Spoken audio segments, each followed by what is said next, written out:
All right, guys, welcome back to the El Primo podcast. Well, we had an interesting little situation come up. So, shout out to the Flores twins off bail. Shout out. They did a review of El Primo's video on the Connect podcast. Then a couple of days later or whatever, we ended up hopping on a live with them, and the tone kind of changed on us. So we'll definitely be addressing that and many more things. So I'm gonna just be quiet and we're gonna let Primo talk. Um, I really don't know how to start this, but I wanted to start it with a disclaimer. First, let me give a shout out to Johnny Mitchell, the Connect podcast, and also I'd like to give a shout out to the Flores twins dude, Shail. Go check him out, man. That's a good channel, man. He dropping a lot of good stuff over there, and he bringing you a lot of good stuff uncut. You know, even though Jay on my damn bad side right now. You know what I'm saying? But Jay doing a lot of good stuff too. And I think it's important to point out, just from the statements that he made about his law enforcement friends, that, and I'm not sure if, I know his face is blurred out some, so, and no disrespect to him, I'm sure he's probably limited in what he can say. And I think that, you know, the audience needs to take into consideration that I probably can say more things than he can say, because it's clear as he talks, it's like he has talking points. So that has to be respected. And I'm gonna try to take into consideration of that as I engage him on a number of subjects. But just based on me listening to him, how he talks, his cadence and all that, he's a very good talker. No disrespect. I mean, genuinely a good. He's a fluent talker. He's a. You can tell he's a people person. So don't go at him. Don't go crazy on him. None of that, because I'm sure he can only say certain things. So that being said, um, I have a lot of respect for the Flores twins. I have a lot of respect for Jay Flores. Now, I'm not saying that what he did was right. I'm not saying what I did was right, because all of it was wrong, and both of us, we were skating on a razor's edge of destruction. And maybe we can blame it on youth. I don't know. Because some of the things I look back, I'm like, I would never dream of doing a lot of that stuff now. So like I said, I got a lot of respect for him. And from the street perspective, from a street dude's perspective, from our community that we come from, the streets, where they made it is the pinnacle of the unimaginable in street life. In street life. So that's where the appreciation is. I'm a student of history. I respect history ultimately. And for me, they were the beginning of that ideal. Okay, so that being stated and that out the way, I'm about to come for you, Jay. I'm coming for you because I believe you crossed the line in a number of different places. And I'm going to answer a lot of your questions. I'm going to also push back on a lot of statements that you made. I feel that your review was a good review, as I stated when I pulled up on your live. What up? Well, actually, shot ills live that you were participating in. Because I'm not ducking no wreck, as you hear in the Fed joint. I don't duck wreck. You know what I'm saying? I pull up. And not on no trying to be tough, gangster, or none of that. But I pull up and I pulled up on the sense of I'm going to stand 10 toes down on mine. And what I did, what I know to be true. I mean, I feel that you really insulted me with questioning my eyesight. But I mean, hey, it's clearly I have glasses, but not bifocals. But I mean, I guess that was in question as well. I don't know why, but I kind of understand why. And I'll probably get into that a little bit later. Um, let's start first with me presenting a couple of pieces of my paperwork right here.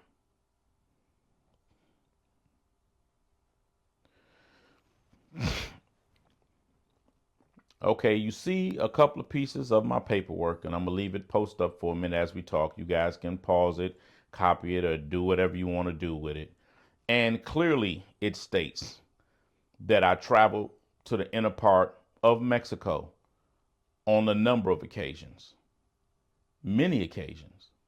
It also stated who also was with me and who represented me to El Chapo or Guzman. It's stated right there in the work. It's right there.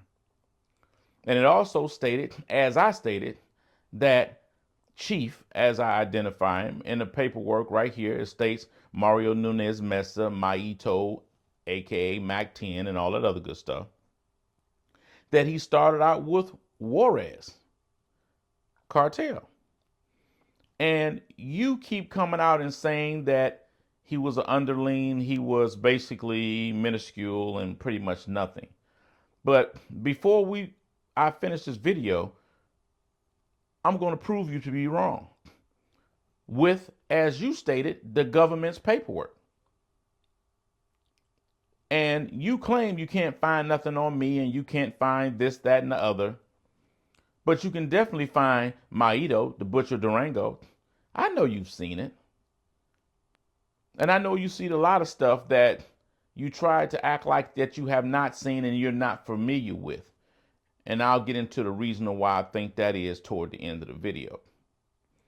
A lot of things you stated I think were disingenuous, and that's what bothers me. The chief was very important and instrumental, but what I will give you, you may be speaking of a time frame that you knew about. How long you were working with the cartels, I don't know. The things that you do say about the cartel and the structure and things of stuff, the things that I know when I was with him is very true. I'd also like to state and give you your credit for this. You called me to the floor on the whole marijuana thing that I said when I was negotiating with Under the Pavilion with Mayo about the 7 to 8 tons. And you said the price range on that. You were spot on. That is the actual price range that you gave. And I did misspeak. I should not have said, what the hell did I say? Kilos or kilograms? Not kilograms, but Yeah. kilos. A Yeah. price for kilos, and that's 2 pounds in that. So Yeah. you were correct about that. You were absolutely right. That's no bullshit. Like I say, you say a lot of stuff that's real. And to your credit, you stated a lot of things that I stated was real. But where you tried to discredit me at is through my point of entry into the cartel, which was Maito, Mario Nunez Mesa. And you start questioning if I met Chapo and the old man. And that was real. It started to sound kind of condescending to me. Your tone from the review to me was politically correct. Because once you put something out there, you're putting it out to be scrutinized, and you have a right to scrutinize it, and so on and so forth. But what you did in the live, you crossed the line. And you said that I said El Chapo set me up, and that was bullshit. And you know for sure that's not bullshit. We got a good one here. Shout out High Hopes. Why did you, quote unquote, beef with El Primo? Oh, bro, you left a comment. I'm glad you're here. High hopes. Show me the paperwork, bro. Shy right here. You could show me Primo's paperwork. You could upload it to what's it called? What's that? The Discord? Yeah, to the Discord. It's real easy. If you don't know how to get into Discord, we'll tell you how. But I didn't beef with El Primo. All I said was his Primo was basically a bullshitter, and that's it. I mean, I'm not beefing with him. I'm just calling a fact that he's full of shit. And the things that he said. I also stated that a lot of things he did say, you know, were right, were solid, right? So people don't have a problem when I say that, but people have a problem when I say that he's full of shit. So, but it is what it is. I think he's a great salesman. And he got 3 books, Volume 1, Volume 2, Volume 3. Go check it out. It's called El Primo, Volume 1, Volume 2. He has a YouTube channel called Official or at Official El Primo. So I'm not hating on him. Just go get entertained. He'll tell great stories, but don't believe anything he says. There's a difference between someone who doesn't know and someone who does know. And I explained it, sentence for sentence. I said, this is why he's lying. He claims that he met Chapo and Mile. That's the biggest joke ever. And then he claims that Chapo called him, and that Chapo gave him the name El Primo, and he's dealing with some underlings. And I'm sorry, man, it's just bullshit. That's all. And if you're him, High Hopes, or you're his brother, you're his someone, I hope you could understand that. And I'm open, to see his paperwork, and I think because a lot of his things are assumptions. Okay, I hope, Shire, you agree, right? They're assumptions. I think I was in Sinaloa, or I think he states facts that he was there when the war of Tijuana started. Bro, the war with Tijuana with the Sinaloa cartel started in 1989. Like the war with the Juarez cartel started in 2004. He claims himself that he worked with the cartel. I think he said for almost 3 years or something like that. So it's like these are things that I'm saying are facts. They're not like I'm coming at him. I didn't care if it was him or it was anyone else. There's a difference between me. I'm gonna say it, a bit different between me and my brother and everyone else. That's it. That's all. I mean, plain and simple. High Hope says, yeah, my bad. I'm sorry. Go ahead. High Hopes. He said y'all need to have a paperwork party, but I mean, bro, like it shouldn't be so. Hey, High Hopes, look, grab your phone right now. Look up Flores Twins grand jury. Look up Flores Twins transcripts. Look up Flores Twin indictments, plea agreement. Look up that. It's gonna pop up. It's simple. I did my homework on your man and your brother and your cousin. It doesn't exist, bro. I'm gonna tell you, shit. It's like the feds, bro. You carry your paperwork around. And then hold on. How about this? If we all could get a like or we could get a vote, how about we do something simple? He states, okay, that El Chapo told on him. Then he states that El Chapo or El Mayo told on him. I need Shy. Do you agree? Yeah. Well, he said, we could bring it up on the screen. They set him up. He said they set him up. That's propaganda, bro. That's you clickbait. So, High Hopes, I want you to answer that because you address it. Did Chapo actually tell on him, or is he saying that an associate told on him? And right there, I would tell you, I don't need paperwork to know he's full of shit. He's full of shit because then he says, "Oh, it was the truckers. Oh no, it was some truckers. Oh, it was come on, bro. Because what you did when you kicked his back in, as I stated before, that wasn't the only back that you kicked in. I'm not faulting you for kicking his back in. And at the end of the day, I'm not faulting you for doing nothing that you've done. But what I'm faulting you for is being disingenuous. Because you came out and you kicked a number of people back in. At some point, I'm going to start calling you Karate J. Or Kung Fu J. Probably Karate J sound more, get more of a ring to it. Karate J just kicking everybody damn back in. But what you fail to admit is that's how that culture over there goes. And I'm going to show that at the end as well. Now, I've shown my paperwork, and you've seen the page that I shown, but I showed two. The other page that I shown has a number of Spanish names on there. Well, all Spanish names on there. Myself and my co-defendant was placed at the top of that indictment. And there are cartels bosses in those names that you've seen. Those are the actual names that was on my indictment. Okay? Now, I'm going to show you toward the end about a number of them names. And I'm going to use articles from credible sources and things of that sort for the sole purpose because of Jay says that they can't find nothing nowhere. So I'm going to post it up. I did my own investigation, and I'm going to show you court documents. I'm going to show you El Chapo's indictment. I'm going to show you the individuals that's on the indictment. You're also going to see Maito's name on that indictment and then the number placement of where his name is. But you're not going to see Niel Salgado or whatever the hell guy he talking about that was so huge in Chihuahua, so on and so forth. Now, I'm not going to say that he was not all that Karate Jay said that he was, because he may have been at that time. Now, Karate Jay came along and tried to say that I don't know what I'm talking about because the war started in '04 and I stated '06. You seen from my paperwork that it said when I was working with the Sinaloa cartel. It said between '06 and '11. That's what my paperwork said. I'm speaking from my experience. Now, Karate Jay was saying about the war started in '04 and all that was going on. I'm not disputing that. But I don't know about that. I can't speak to that. And I'm sure, because with what he have said, that I went back and looked at and tried to track some stuff, he's been pretty spot on. So I'm not going to try to take that from him.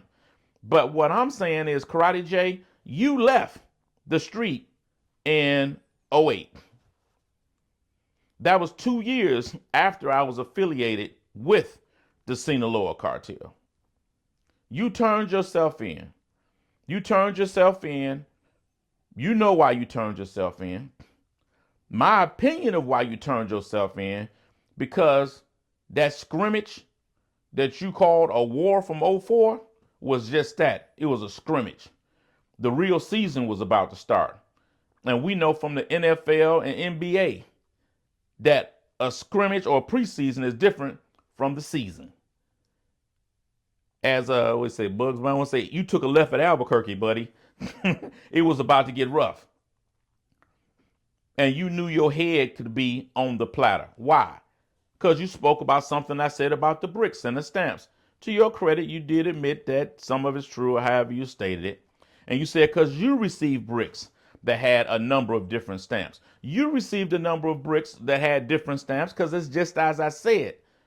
They came from a different office. They did not come from the same place. Sinaloa is a federation. Federation meaning that Sinaloa has a number of other factions up under it. So you saying you had bricks of a number of different stamps, and you explain it later, I'll explain it for you to the audience. That's because the bricks that had different stamps, they came from different offices, as I stated, and you knew those people that the bricks came from. But they were all under the Federation of Sinaloa. So stop, man. Stop. What you're doing is embarrassing. It's embarrassing to you. It's embarrassing to your legacy of who you are. Not who we suspect you are, who you are. And I've always gave you that respect. But at the end of the day, bruh, you're not taking mine. I earned mine. When you ducked off and went to go hide out in '08, after putting in your work, Karate Jay, I was still standing there in the regular season. I even went through the playoffs. And we already know the intensity from preseason to regular season to playoffs is totally different. And I'm going to explain some of that playoff activity in a minute that evidently you were not aware of because you did not go through wartime. You went through the scrimmage. And you leaving Sinaloa is probably what opened up the door for me to get in, player. Because you were there, you did everything you said you did. But you left, and that left a big gaping hole. Now you debating some of the prices that I talked about. Again, this was full-fledged wartime. You talk about Sinaloa glowingly. But Sinaloa was losing their ass. Literally. That's how that whole Fast and Furious thing came about. At that whole time, they were asking me, and I'm sure other people, to buy as many weapons as we could to send back on the trucks when the money went back. And then when I went over there one time to make excuses about why I haven't sent guns, because I'm not going to send no damn guns, because I know they got tracking numbers on them, and it'll get found, and it'll track back to it, and that'll be my ass with ATF and all that. They told me don't worry about it no more, because I seen crates of guns over there. But I guess I'm making that up too. You know what I'm saying? So you were not around for none of that. And maybe your man Neil or Salgado or whoever the hell he was, that's who he was when you left. Maybe the chief was a Sicario or somebody that you speak of that you clearly don't know and you're about to be proven to be wrong. Maybe he was that when you were out. But clearly, when that war started and went to the regular season that eventually went into playoff, talent that may not have been at such demand initially became something that was in demand, a killer. And no credit to him, not trying to fluff him up or none of that, because it was all despicable. But that talent was in demand, and that could help you rise up through the ranks real damn quick, especially when you got pushed out of Juarez, the state of Chihuahua. You got pushed out of, speaking meaning Sinaloa, got pushed out of Durango. The old man runs Durango. You even got pushed out of Culiacan, where Chapo was. Now, right here, I'm going to show Chapo's paperwork. And this was found on the internet. You can look it up, you can find it, and it got a stamp on it in the top left-hand corner showing the date it was filed and all that. Here it is right here. And from this document right here that you see that it was 22 people indicted on that indictment. And you see where Chief's name was, number 4. And you see Chief brother Armando was right up under him, Mac 11. And this document right here is the one that was on the Western District, Texas website, right here.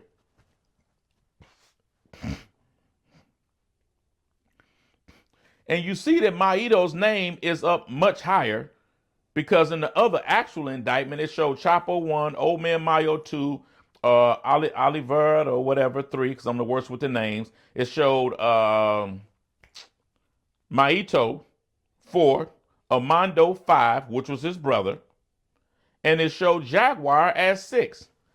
Now I'm about to show you another document right here that tells you exactly who the chief was and what was the understanding between the chief and Chapo. Okay, now you seen that document there. Now go back to the Connect podcast, and I told you that the chief was a part of the Juarez cartel, which Mr. Karate Jay tried to discredit me for that. And it's stated right there. It's stated in my actual paperwork. But I'm not done showing you in the different places that it was stated. It's stated that Chapo basically brought him on for the purpose of dealing with Juarez. Because what happened that Mr. Karate Jay would know nothing about, they stopped the Juarez cartel stopped allowing the Sinaloa cartel to cross. Because over there, you got certain days that you cross. Juarez owned the plaza, and he wants to question my knowledge on plaza and give me a whole history lesson of some shit that don't matter in wartime. No disrespect to you, Karate Jay, but we're speaking on the facts and the relevance of the time. Not trying to depreciate anything that you said and your knowledge of the cartel, the inner and out workings of it. I'm not questioning that. All that shit was spot on. I even gave you credit for when I screwed up and said something wrong that you spoke on that was spot on. So I'm not discrediting you from anything you stated from your experience, but I'm discrediting you for coming for me, Karate Jay. So again, as I was stating, Sinaloa was not allowed to cross, and that became an issue. I used to cross across the border, and because Chief would move up closer to the border and come meet with me. It got so to the point that I could not cross. That came about because after flying to the inner parts of Mexico, out of the Juarez, what airport that is, right in Juarez, flew out of that on Mexaero or some damn shit. It got one of them damn, what them guys is that was over in South America. Who are those with the feathers. Conquistador. It wasn't the Kiki, was the Jaguar or whatever that was over. They armed, they little ancient forces they used to. Anyway, had a warrior on the back of the little fin there. Flew that deep off into Mexico. Came back. And when we came back, Mr. Ballhead, look on my damn paperwork. You see them names on there. That's Jose Esperoza or whatever. You're going to see a whole lot about him in a minute. I'm going to show you too. He was telling us we couldn't leave out the airport. We were wondering why we couldn't leave out the airport, but this nigga was sweating bullets. Looking around, ducking around corners and peeking and all this shit here. Me and my man Sam was like, what the fuck wrong with this dude? Until he eventually told me, okay, y'all can leave out, but I can't leave out. We're like, what do you mean you can't leave out? What are we supposed to do? He's like, well, just get in the cab and go across the border. We're like, no, we're not leaving without you. And then that's when he said, my friend, I can't go out because there's Sicarios out there waiting. And they were going to kill all of us, but the chief negotiated with them, and they're going to let you guys go because you guys are Americans. But if I go out, they're going to kill me. So I have to get back on a plane and fly back. I'm like, why do you have to fly back? Because that territory no longer belonged, and Sinaloa could not be in Juarez. Why you ain't telling none of these stories, Jay? Or Karate Jay? Because you don't know none of them. You were gone. But you trying to tell me what I'm saying is not fact. I was there on the front line, seeing it in real fucking time, Karate Jay. But hold on, we're not gonna stop there. But anyway, I kind of lost my train of thought because it's so much that I'm trying to deliver in a short amount of time. But anyway, as things moved forward, you went on to state about, let's go to the bricks. You stated about the lowest you paid was $15,000 for bricks. You're not getting no bricks at $15,000, Karate J. You're not. You're probably going to see, the lowest you're going to probably see is about 16. Okay? If you're seeing it at 15, that can somebody put their elbow, their toes, and wiggle their toes in it and all that. That's what that probably is. You're not going to see them for less than 16. Okay, but in case you want to question my knowledge on that, we can go there too. I received some at 13. Yes. In the small market of Detroit and all that you're talking about, yeah. I received them for 13 because I wanted to buy some. I was told that my money wasn't good. I didn't need it. He said, I will loan you some. For every 100 that I received, he loaned me 25. He loaned me 25 at 13. He was going to loan me 25 off every 100 out of at Juarez price. Juarez price at that time was between $11,000 and $12,000. And he said if he loaned it to me at Juarez price between 11 and 12, that if anything was caught when it was crossed, I was still owe for those 20 increments of 25 off every 100. So he asked me, what did I want? Did I want to pay Juarez price or did I want to pay El Paso price? El Paso price was $1,000 because if it crossed at Juarez price at $12,000, it went up $1,000 per crossing. Okay, but let's go further than that. If you cop from in the middle of Mexico and you had to bring it up, I think the price was between like $8,000 to $9,000. If you copped it at the very bottom of Mexico, whether it came, depending on if it came across the water or if it came up through Panama, the price difference will be between $3,000 to $5,000. Since you want to be petty and try to play games with numbers, I don't throw the numbers out because of what you did. Oh, you did, even though you were right. You were right. I made a misstep with that. But people like to grab numbers and start going through all this tedious BS when you know everything that I'm saying is fact. You know it. Don't nobody else know this.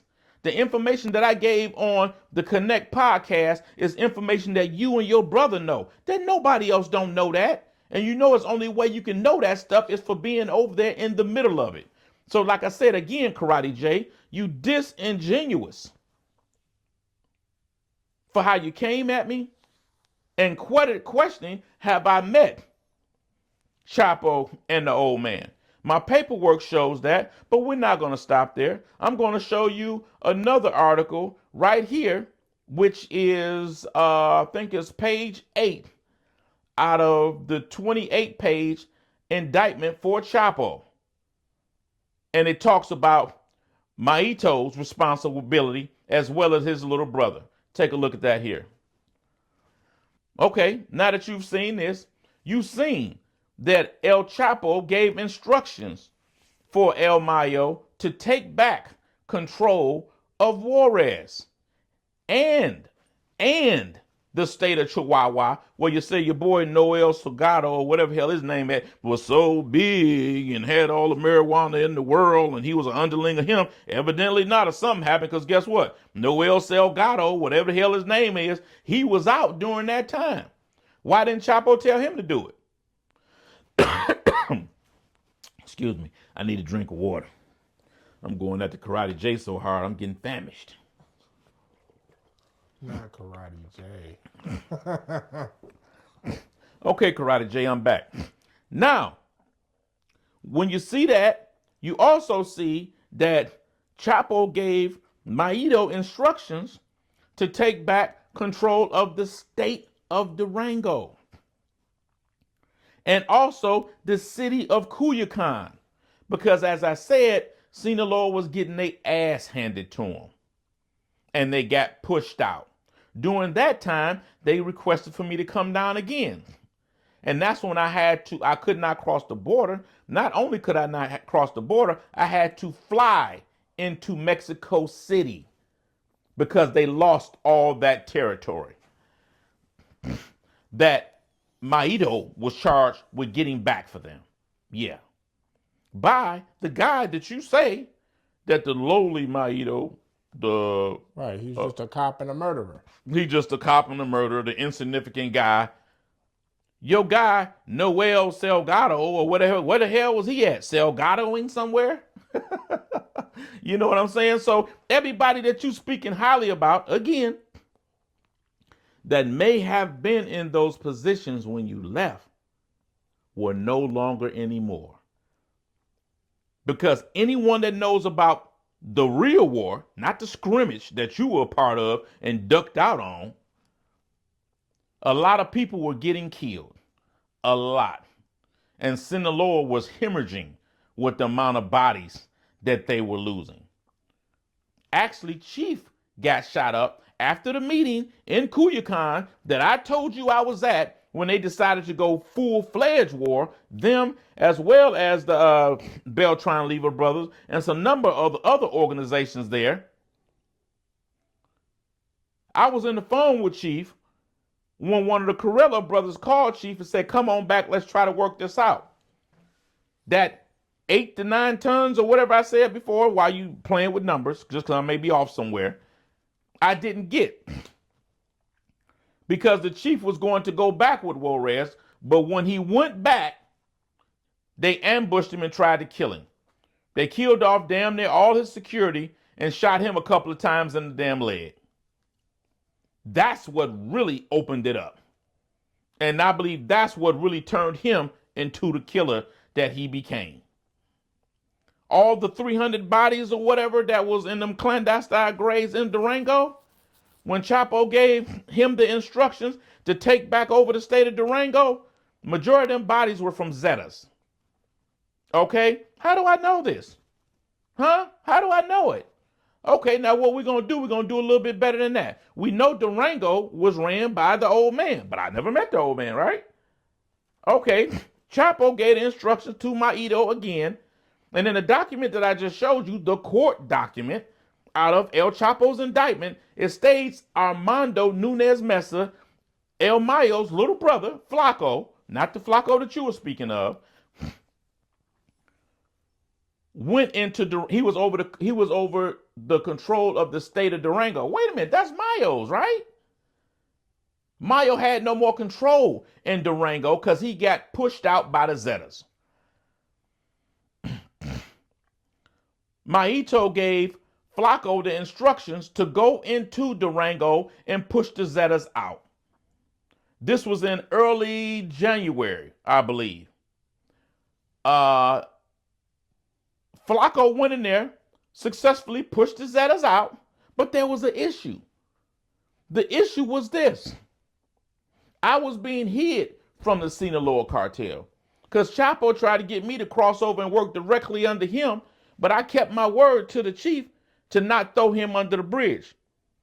Because that other name that you see in my paperwork, Fernando, yeah, he tried some old slick shit too. But you're going to see something on him and find out who he really was. Because Chief Maito ended up killing his brother a little later. Okay? What ended up happening was Flacco pushed the Zetas out, and there was a farmer inside of Durango, because basically all the weed in Durango went to the old man, and the old man found market for it. Okay? There was a farmer in there that was, I guess I'll say it, it's in the book, that was working with or in contact with a professional basketball player from down there that played for one of the teams down in Mexico. And this particular basketball player happened to know a guy that knew me. And there was arrangements being made for 2 tons of marijuana to come up to me from Durango, but I told the guy that I knew to not tell his man to don't mention my name. But being like stupid black folks can be, trying to be greedy, thinking I don't know it, he said my name to them people. And that's why it went from, I think, 400 to 500 pounds up to like 2 or 3 tons. But I guess Chief found out about it. But Mayo gave instructions to Chief that he did not want nothing happening to that farmer. As soon as Flacco pushed Zetas out of Durango, he went over there to the farm and deleted the old man and decided to find a better placement for his head and put it on YouTube. The old man got upset with that and decided to go to war with Flacco. This was like around the middle of February. Flacco started to whoop on the old man and started to push him out of Durango again. Now, why the hell would you call, what's the saying? If the lion is in your house and you call the bear to put the lion out, who gonna put the bear out? But I guess the old man thought that Flacco would bow down, I guess, because they didn't know the real intentions. I knew the real intentions of why Maito said to me, don't throw him under the bridge. Because Maito was working on his own connection out of Colombia for his new cartel. Yeah. But I guess I read that in the paper too, huh? But it don't stop there. This was maybe March. He went to Maito and brokered a truce with Maito, according to the paperwork that you see right there that I showed you, and I'll show it again right here. Matter of fact, I'll let this sit here while I'm talking. It shows you that Maito left the Sinaloa cartel in March. He had a conversation with the old man. Maito told Flacco to stand down. This truce came about in maybe early part of April, latter part of March, early part of April. Out of nowhere, even though I had not even been working, I get indicted under secret indictment April the 23rd, 2011. The indictment is served on me from the Western District of Texas via the federal law enforcement up here in Michigan, Detroit, Michigan. My dude, Sam, was picked up on the 23rd, not the 23rd, but the 3rd of May, going to hit a truck with some of my other guys to unload it, but it was a fake truck. There was nothing on it. They came out everywhere, my guys, my cousin and Sam, my cousin was driving, took off, led them on a high-speed chase. Up there was in the city of Troy, and they led him on a high-speed chase up, what's that, 94? 75. 75, coming, south. And then he told my cousin to pull over. They pulled over. They blocked the freeway. I jumped out on them, bust my dude in the jaw and all that. And they screaming, these guys big. You don't know how big. These guys are big. They're bigger than BMF. Not making this shit up. Then going back to your statement, I got to just pause for the statement. You made a statement that Johnny Mitchell likes to mention the Flores twins, respect to you guys, and like to mention my homie Meech, and tried to place me in the middle of that or up on that level. Nigga, I don't need nobody to replace me anywhere because I'm there. I'm there. I'm that nigga. Period. Full stop. Full stop. What you were is what I became. I'm on the level with you. Respect to you. But I'm on the level with you. My homie Big Meech, very popular. Can take nothing from him. He was doing his thing. That's my homie. But as I stated on my man podcast, when he was talking to me, my man from Hood Politics, Black Terry, talking to me about some of the craziness that you were spewing about me, and me and him had a small little part there when we was talking about my homie and saying how he transcended drugs. Meech, and I'll refer to him as Big Meech as everyone else, because he is big. He transcended out of drugs. Meech became an icon, a cultural icon. That's what he is. He's a cultural icon. He is personally responsible and should be thanked by every rapper for giving these rappers style and showing them how to get down like a real Detroit nigga. And that's no disrespect to Blue Da Vinci and, his participation and them boys out of L.A. You know what I'm saying? No disrespect to them as well. But that man is a cultural icon, and that can never be taken away from him. But, and that's full respect, me and you is in another rare air. We were international drug dealers. That's what we were. We dealt directly with Sinaloa cartel, with the old man, and with Chapo. Directly. Yes, me, directly. When you took a left at Albuquerque, Karate J, and started working on your style. I'm fucking with you a little bit here. That's lighthearted. But at the end of the day, bro, these are all facts. These are all facts. I presented some of my paperwork to let you guys see that. I've also presented some articles. I also presented some of Chapo's paperwork so your people can go find that, since you keep saying nothing can be found. I did the homework for your audience so they can go start to dig this up. Look up my Mario Nunez Mesa. Look that name up and click on every damn thing that come up under that, and you will see the stuff I've put up here. Okay, here's the difference between me and you, Karate J. You like to say, look my name up.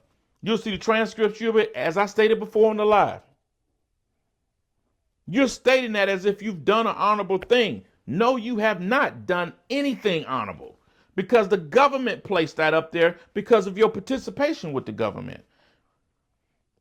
And I'm not speaking bad about your participation of the government, because what I'm about to show is going to show that you were right for actually participating with the government. But my issue with you, Karate J, is that you don't admit the truth. You telling these kids about the wrong, not dealing with this and all that, and you're absolutely correct, and you're honorable for that. You're honorable for that, and I can respect that. Even though when it comes to me, there's a hidden agenda, and I'm going to point that out, Karate J. Why don't you tell these kids that this rumor of no snitching and all that is just a rumor?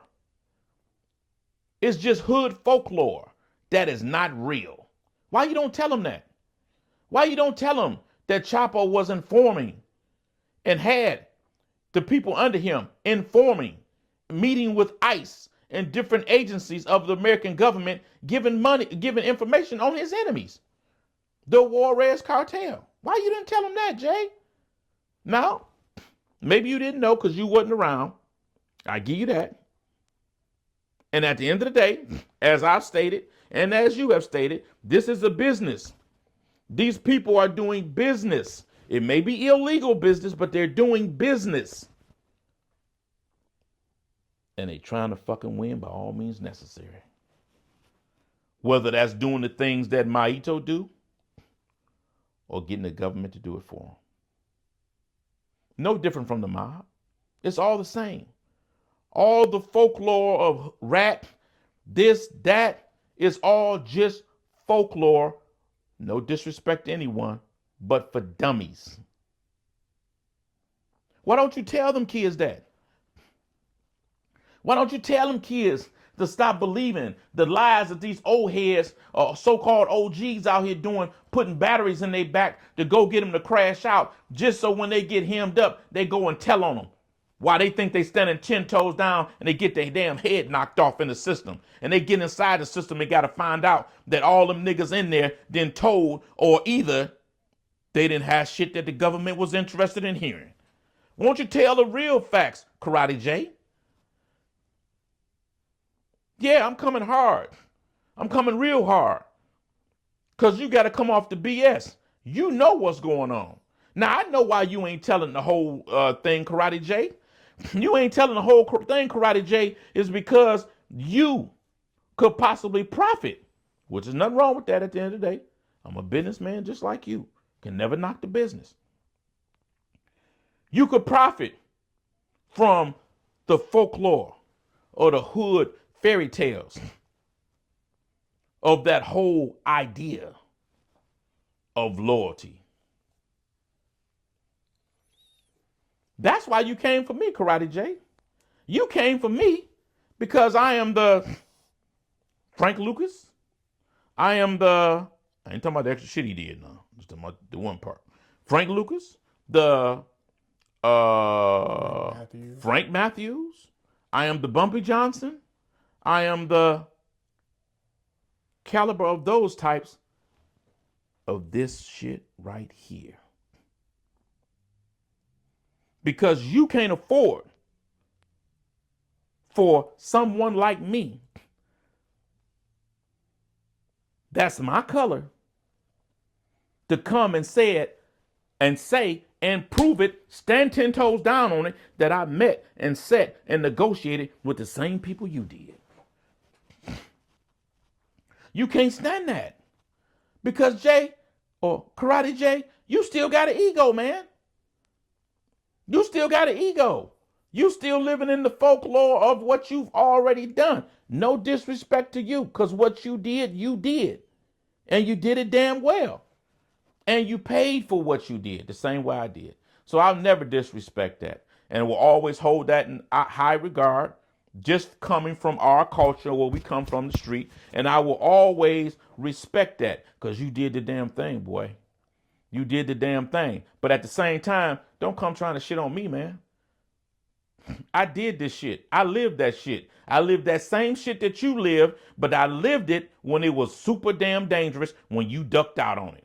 And if you wouldn't have ducked out, which was smart because you might have got your head knocked off or deleted, so you ducked out, you the one that created a spot for me.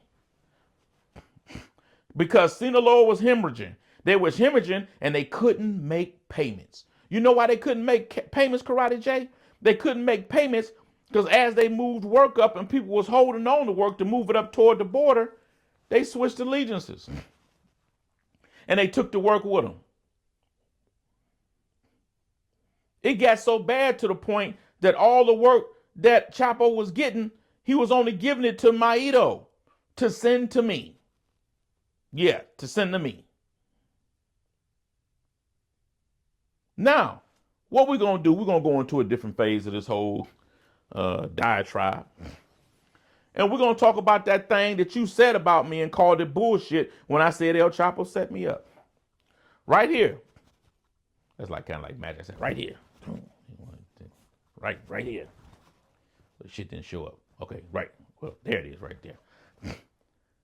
the names of the people that's in my indictment. Jose, Espereza, Noza, whatever. Fernando, I can't say his last name, but it starts with an A. And also, you're going to see Maito or Mario Nunez Mesa. But first, we're going to start with, we're going to play with, what's the thing called? Go Fish when you was little? When they tell you to match the two cards up, find two cards that match and all that? Mm-hmm. We're going to do Go Fish. That's what we're going to do. We're going to, first, Espinoza. Here's a document right here. Okay, boys and girls. Were you able to match the Espinoza name of my indictment with the Espinoza name in that article? And if you were, or if you were, you will see that he was an informant. Yes, an informant. Okay, but we're going to move on. We're going to, this name, Fernando. You see Fernando? Okay. Look at this article right here. Okay, boys and girls, I'm back. Were you able to match Fernando of my indictment with the Fernando in this article? You will see that this Fernando in this article was a very powerful man, an actual boss. This the one the chief killed his brother. And you will see that he was an informant as well. And I'm going to tell you a story about him after I finish this. He was an informant as well. And he was, with another gentleman, the points of contact of information for who? In the document, it tells you El Chapo. That's right, people. The head of information for El Chapo to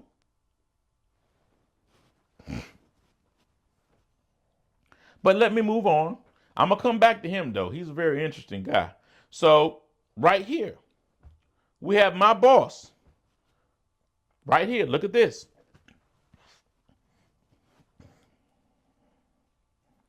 We see also that my boss, Maito, Mario Nunez Mesa, was also giving information.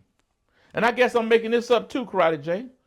He sent me a ton of work. Understand what I mean when I say ton. Understand what I mean when I say 2 tons or whatever. You don't receive a ton at one time. No, that's stupid. It's like a contract. You will receive a ton, 2 tons, 8 tons over a duration of 30 days or whatever in the agreement. So you may receive 100 one day, you may see 300 or 400 the next or whatever, but at the end of that 30-day or whatever date or time that's negotiated, you would have then received that amount. That's how that goes. Since he wanted to be petty and act like nobody wasn't doing nothing serious in Detroit, even though he admitted that if he got those prices in Detroit, he could sell 5,000 of them, right? But for some reason, if I got the same price that he talked about, I couldn't do it. Now, he was honest. I mean, Chicago is the hub for these states around Chicago. So that's where the issue came from. But I'm not going to get buried in the weeds on that because he was wrong about a number of things. He was right about a lot of stuff. But when he got off into hating, it was clear that he was hating. But anyway, you see that Mario Nunez Mesa was also an informant. After he had sent me about a ton of cocaine, meaning the end of that particular contract, he actually crossed over into the United States and met and informed. Guess who we informed on? His former guys, the Juarez cartel. So as this war was going on, Chapo was instructing and giving information, as it says under Fernando, that this information was coming from the higher ups to give to the United States. Now, Karate J, you said to me that I'm making up shit, that Chapo never told on me, and I said a driver and this and that. There was drivers in the indictment. They told too. So my point is, in a damn indictment. It ain't like one damn person told. And clearly from what I pointed out, it seemed like everybody was a damn informant at the time, but me. And then I also pointed out from Chapo's actual indictment, page 8, that Mayo, I'm saying all the wrong names. Maito turned on Chapo with his little brother, and he started fighting the Sinaloa cartel and was kicking their ass. And miraculously, I gets indicted right around that same time. Why? Because Mr. Fernando had came doing that whole little war thing, had came and I talked to him on the phone via Ballhead, Jose Espinoza, Ballhead, put me and him on the phone, Fernando, and I wasn't getting any work. And Fernando told me, hey, I want to come meet and talk to you. I said, well, how you going to come meet and talk to me? I'm thinking you're a Mexican national. No, I'm going to be over there tomorrow. No, it's like in 3 days. He said he was crossing into the States. And he was going to come up and talk to me. Listen to what I'm saying close. He going to come up and talk to me. And if me and him can come to an agreement, I'll have work within that week. I ain't gonna lie, I was getting a little weak. My hoes needed money and shit. I was gonna talk to him. The reason I was gonna talk to him, because I didn't know what was going on. I'm thinking since Ballhead was bringing him, that the chief had to know about it. Even though I know Mr. Fernando was trying to cut other deals with me that I kept turning him down on. But I figured at this point, Chief knew. So the day came he was supposed to come, nothing happened. I'm calling Ballhead, which is Espinoza. Esparza. Well, yeah, Esparza. I'm fucking everybody's name up. Esparza. Thanks, Tiana. Sure. Esparza. I'm gonna fuck it up again, but you know. Esparza. Esparza was like, oh yeah, he tried to cross, but he got caught. I'm like, wait a minute, how the fuck did he get caught? He said he had a passport or something. Oh no, I don't know, my friend. He just got caught. But I kept pressing Esparza. Until Esparza told me the whole story. He said he was in the car with me. We were crossing. And as soon as we cleared to come to the other side, the DEA rushed the vehicle. And they arrested him. I'm like, okay, well, why didn't they arrest you? He didn't want to talk no more. And you'll find out once you dig into him. You won't find out exactly what I told you, but you'll find out that he was arrested. That's how he was arrested.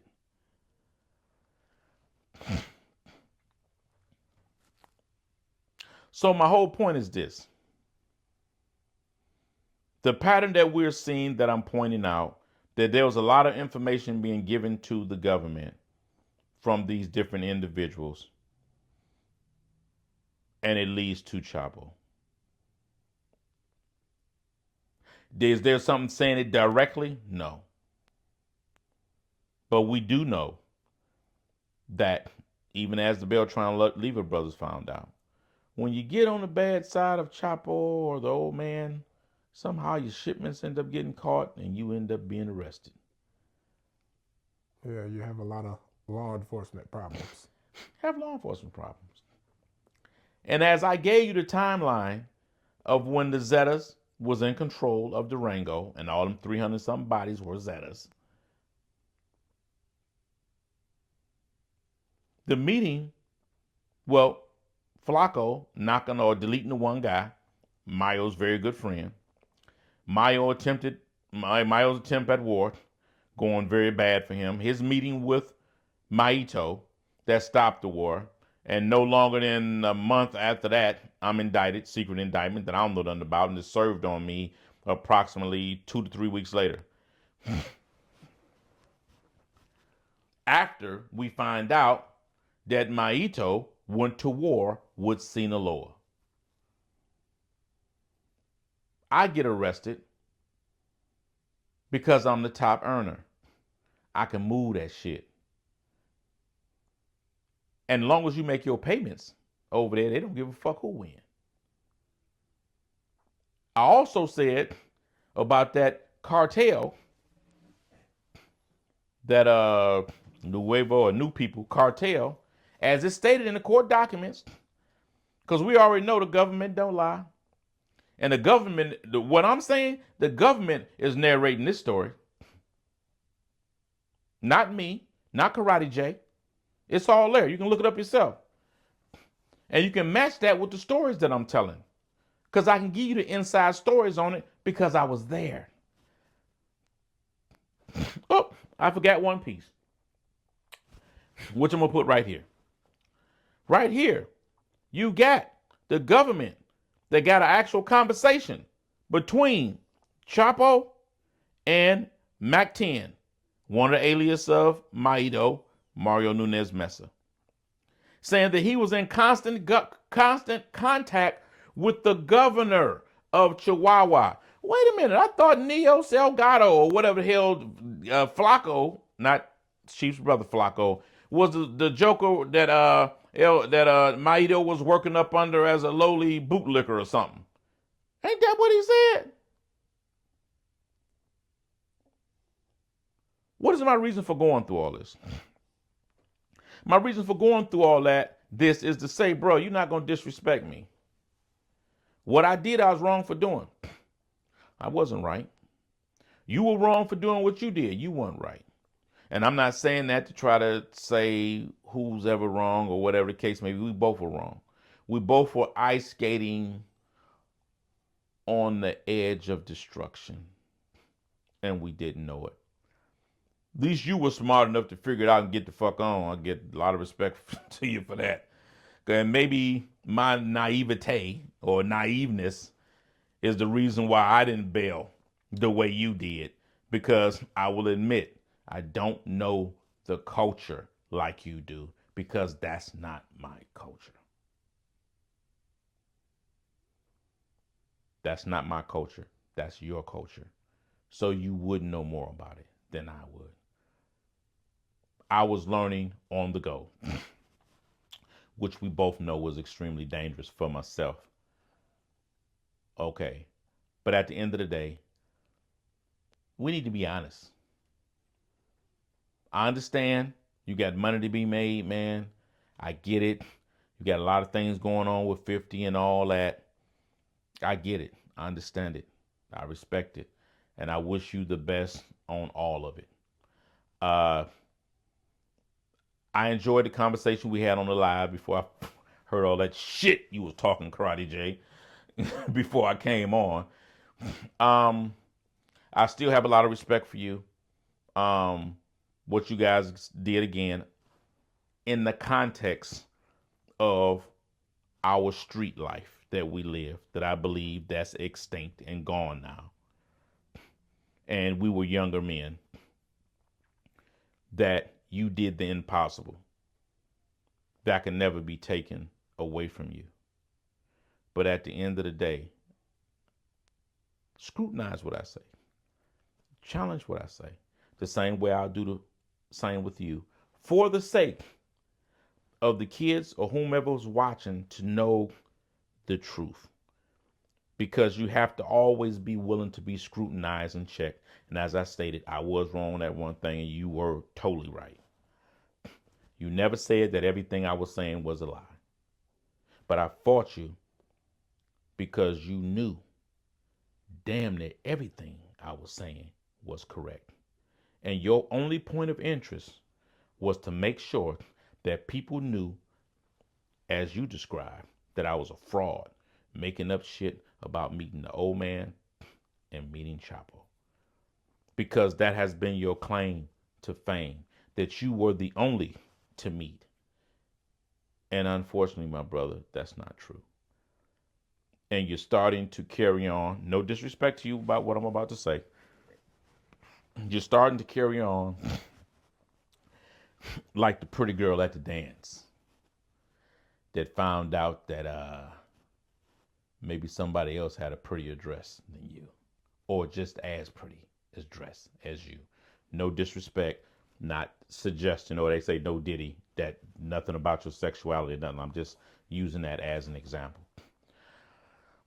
I know it's hard to believe, maybe for you, in the time period that you were doing what you're doing, because there was none of us when up there where you were when you were doing what you're doing. And as I stated, your vacancy may have created the opportunity for me because they had no more top earners like me, that they weren't concerned with taking the work that they give and crossing over to the other side. And Maito had a jewel that he put on the table as a negotiating tool with the old man that brought him in. Chapo did not bring him in. The old man brought him in. And he is from Durango, same place the old man is from. So I said all that to say this. I wish you the best. I still consider you a good dude. I consider you as a dude that did it what you needed to do in the context of that business,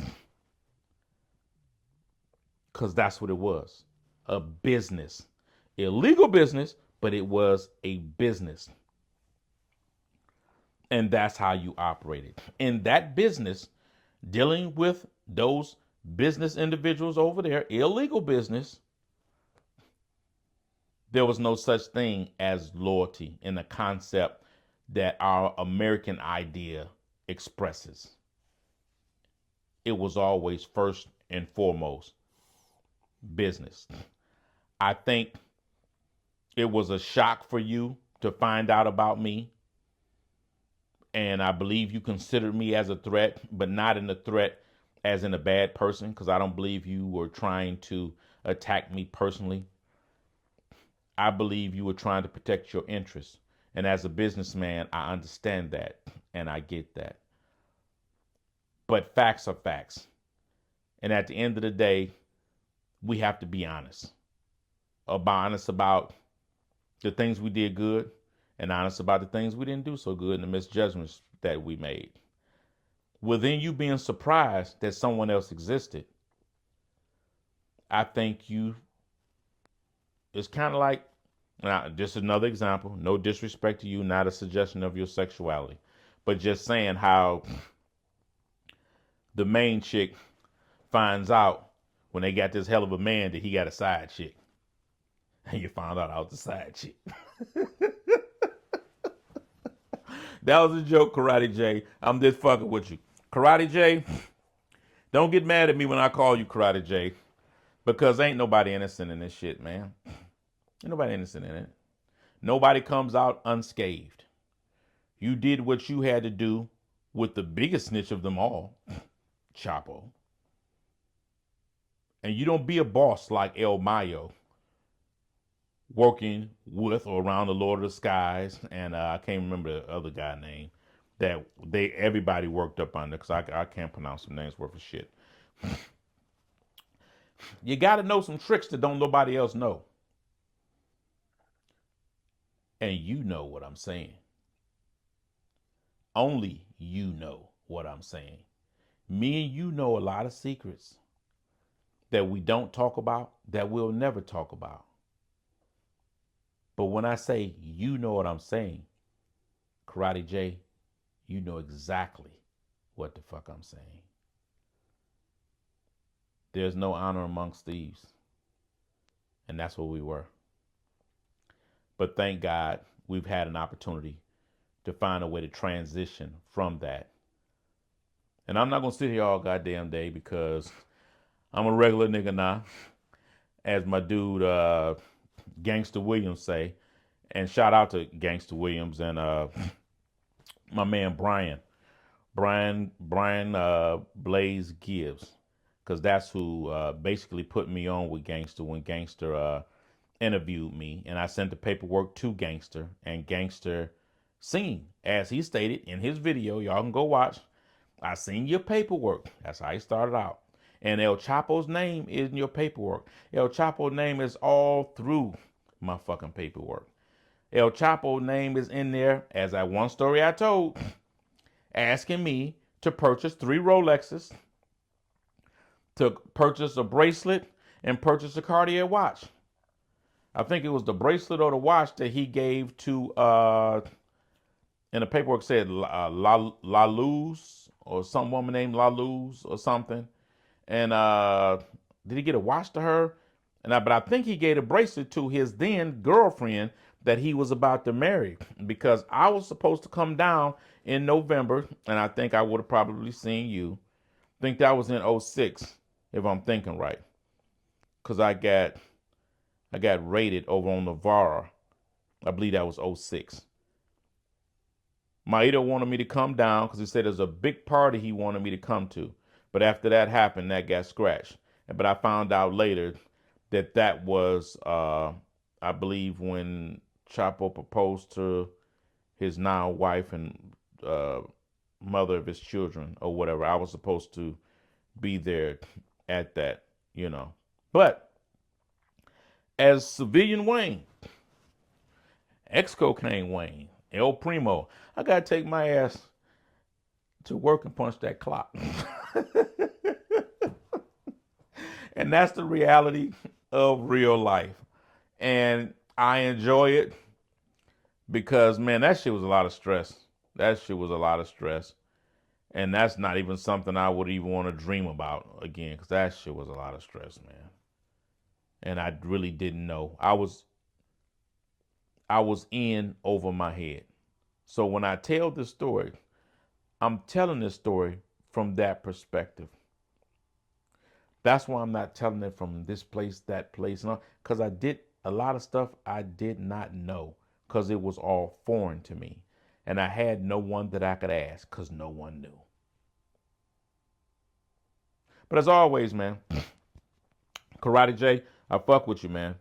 Hopefully we can continue this dialogue, even if we got to battle it out. Sha'il, you're a cool ass dude, man. Even when you brought me on your live, man, you let me and that dude get down. You didn't try to tag team on your boy, which was honorable for you. You got a hell of a channel, man. Y'all need to go check his channel out. And I know, man, listen, Karate Jay, take your foot off my man, Johnny Mitchell. Take your foot off his neck, man. Let him live. Let him live, bro. Let him live. He trying to earn like everybody else, even though he might be doing it kind of good right now. But let him live. But yo, man, you all right with me? I still got a lot of respect for you. And that whole 9 of what I said, I still stand on that. There was nothing personal in this, but you called me to the flow. And like a real Detroit nigga, I'm going to stand 10 toes down and I'm going to pull up every motherfucking time. Subscribe and all that other good stuff. Deuces.